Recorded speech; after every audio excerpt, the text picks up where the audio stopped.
double check ko. 1, 2, 3, 4, 5, 6, 7, 8, 9, 10, 11, 12, 13, 14, 15, and 16 lang pala.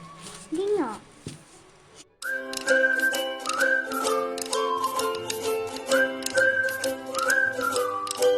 Okay, mag-open na ulit ng parcels. 1, 2, 3, tapos may isang malaking box pa. And ito yung, ay sorry. Ito yung replacement, or yung binalik ko, yung 4 socket. Ngayon, ito na yung 10 socket. Ni-reorder ko siya kasi nag-sale siya. Sayang naman. Nag-sale siya ulit, kaya lang, siguro mas mahal ng 50 pesos ngayon ang nabili ko. Kung dati, yung mga 580, yung binayaran ko ngayon ay around 580, 600 plus. Yung mga 630, kaya 650. And, careful na lang. Tsaka, nag-send sila na ang kanilang nilagay dito is yung 10 socket na 10 sockets. 10 socket. Sana tama. Kasi, ano siya, ganda. Tapos, nakaka-save siya ng space kasi imbes na maraming extension cord. So, may tumawag lang. Continuation ng pagbubukas natin. Ay, may nakagit na. Bababa. Ayan. And branded naman to. So, sa warranty naman. So, mas kampante compare doon sa not branded kasi yung sa quality ba, lalo doon sa materials na ginamit. Mas makapal madalas yung sa branded na extension cords. Tsaka may pag branded, may pinapangalagaan silang name. Kaya parang mas safe. Sila yung pangkiligin.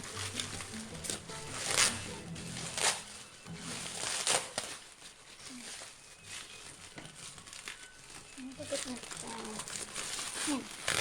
Okay. Ikot. At sana ay tama ito. Okay, tama na. 10 socket na siya.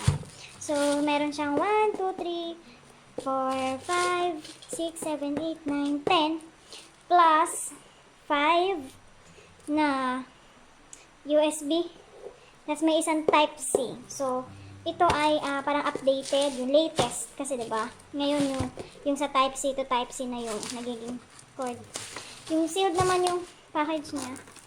Oops, napunit ko na. Ako na nakapunit mo. So, open natin. Double check din kung yung laman talaga ay 10 socket. Okay.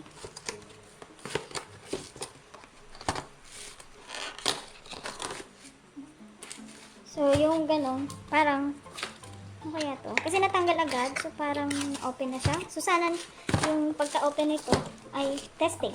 Hindi yung binalik siya. Yan siya. Ang laman yung box. Yan.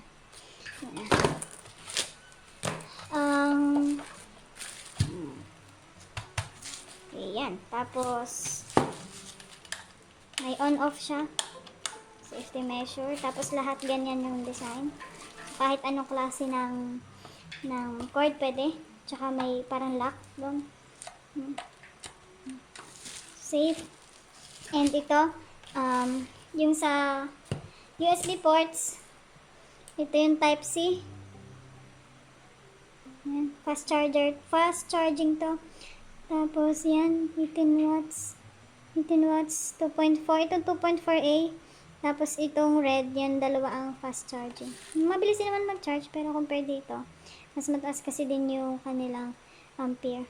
Ano pa bang review? Just faster. So, ito yung brand niya. So, at least, ngayon, tumama naman yung binigay na item. Tapos, ito yung cord. Ito nga lang ay maikli. Tapos, mapapansin nyo, pag marami ang sockets, yun naman yung pagkapal ng ating cord. Ilang meter ba to?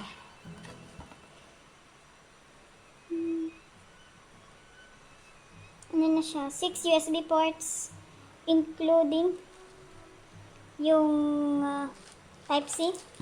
6. 1, 2, 3, 4, 5, 6. Tapos, universal. Ayan, universal ang application. Universal global application, safety, child security door.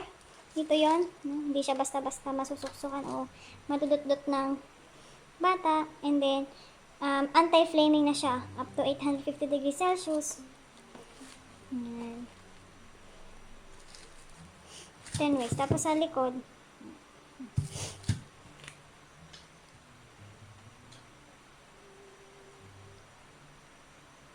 tapos ISO certified naman siya. Tapos andyan yung mga logo. Normally, yung approve siya. 200 cm, so 2 meters yung cord. And ito yung dulo.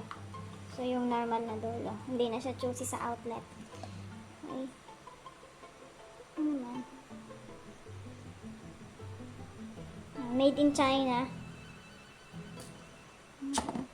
Ito test naman. So, na-test ko na doon. Para hindi mahaba tong video. Okay naman siya. Nag-work lahat ng sockets. Tapos, linisin naman itong gamit. So, close natin to. Pati ito. Ano ba ito? Pambit-bit. Balik natin yan. Para hindi makalat. Tapos ito, magagamit pa din to. Kaya niya itong i-handle siguro ang kahit 9x12 painting, small painting. Para sa pag-deliver.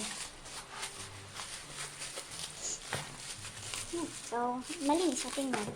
Yung ginagawa ko paikot siya.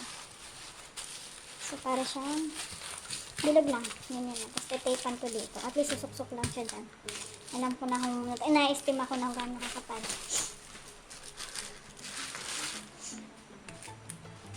Ngayon naman, ito ay sa piso sales. Piso sales siya kahit hindi hindi ko sure kung kasamahan pa to ng 11-11, pero parang hindi hiwalay ito na piso sale. Ang laman nito ay mga pins. Mga badge. Brush. Yan. So, yun nga, nabili ko to na piso isa. Then, ang promo sa shop ay yung 100% off. No, automatic na pag nakabili akong piso, meron akong discount na piso. Pero, maximum of 5 pesos. Nung una, 3 design lang yung available. Saan siya? Ito, banana. Ito, hindi ko to alam. Tapos ito yung banana na may pusa. Yan, ito yung gusto ko. Coffee and books. Tapos, di 3 lang. Yung una. Trinay ko ngayon na padagdagan pa yung quantity. Nung dinagdagan ko ang quantity nito, hindi nagbago yung price. So, dinamihan ko siya. Umabot ng almost 5 na coffee and books. Tapos, 3 nito. 3 nun. Tapos, 3 banana. So, ang binayaran ko lang talaga ay 6 na piso para sa lahat na ito. Diba? Ang ganda, pwede na siyang pang-gift, pang-freebies. Pero ito talaga, itong bet ko to. Coffee and books.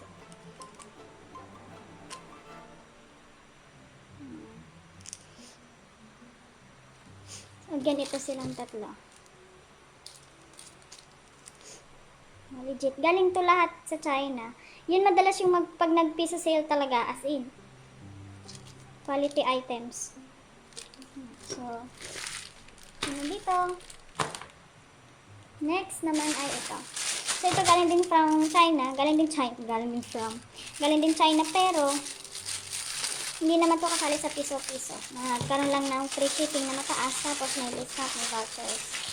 Ito ay sa painting. Particularly yung pag-fluid painting ko. Ito ang maganda dito, sa bote na to. Meron na siyang up to 5 possible na dulo. Itong green. So, may green, may yellow, black, red, and yung nasa loob. Yung nasa loob na Hindi pala kita. Yun, yung nasa loob na parang sa syringe yung needle. So, 5 siya. Pwede rin itong gamitin sa cake. Ginagamit din siya sa pang-design sa cake yung frosting. Tapos ito, ang pang-design din. Mura lang naman to eh. Kaya sinama ko na. Baka din magamit. Pang-texturing. Tapos ito, deal na siya na ilan ba ito? Pang-texture.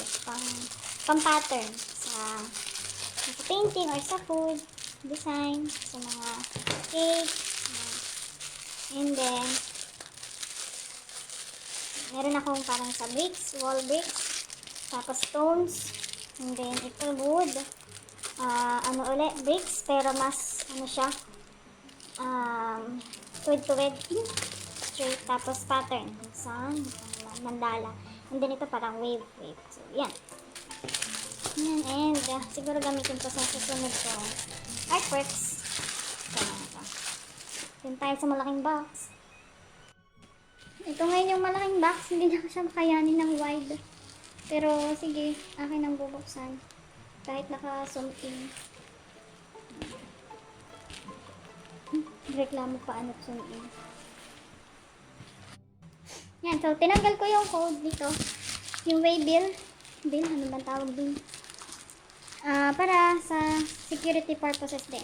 Kasi, kahit gano'n ka-public nga yung mga videos na ginagawa sa YouTube, kailangan pa rin na extra careful as to the privacy. Kasi, mahirap na din yung maging subject na hacking. Anyway, be careful na lang sa mga link din na kiniklik. So, ano to? Ito ay, alam ko ito ay paper bag kasi inihabol ko para hindi na ako magbalot-balot ng regalo. And, dahil nga doon, dali lang. Ano dali lang? Anyway,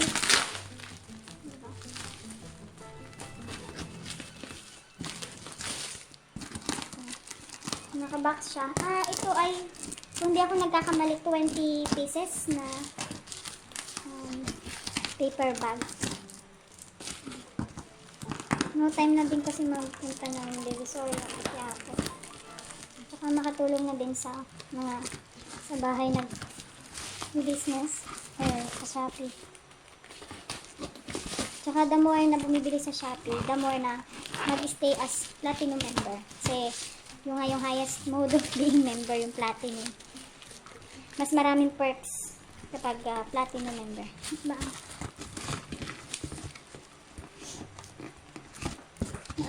Habang binubuksan ko ito, hinihiling ko na sana hindi gusot-gusot yung mga paper bags. Bakit ba ayaw mo tumatakan?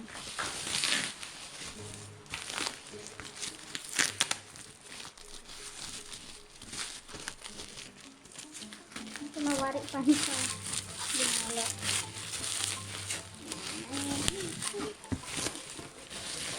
Okay. Ay. Dito din naman talaga may-ari. Hinihatakan ko na lang na ang wagang mabuwap. Yan.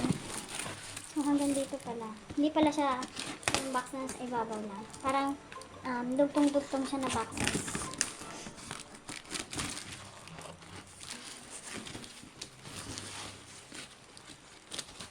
Yan na. Nagkakaroon na ng kulay. Yung aking tada! Wala pa din. Yan na! Diba? Bongga! Naka-Dior. Dior. Bilangin natin ito kung ilan. 1 2 3 tinitingnan ko na din yung tali. 4 5 6 7 8 9 10 11. 11. Tsaka makapal yung pera na. Pakinig mo. 12. 13. 14. Hindi rin siya madaling mabukod. 15. 16. 17. 17.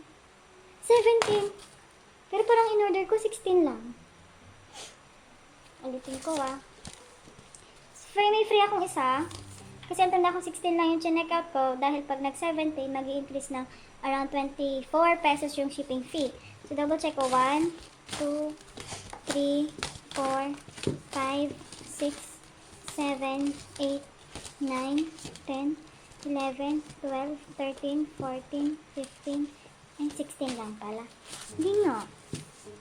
1, 2, 3, 4, 5, 6, 7, 8, 9, 10, 11, 12, 13, 14, 15, 16 lang talaga. So, yun. 16 lang talaga tayo. And, thank you. Ang ganda lahat ay walang kagusot-gusot. Tapos, lahat ng tali ay maayos ang pagkakalagay. Tsaka, kompleto din yung tali. So, lahat ng yan ay sa Shopee ko nabili. Thank you!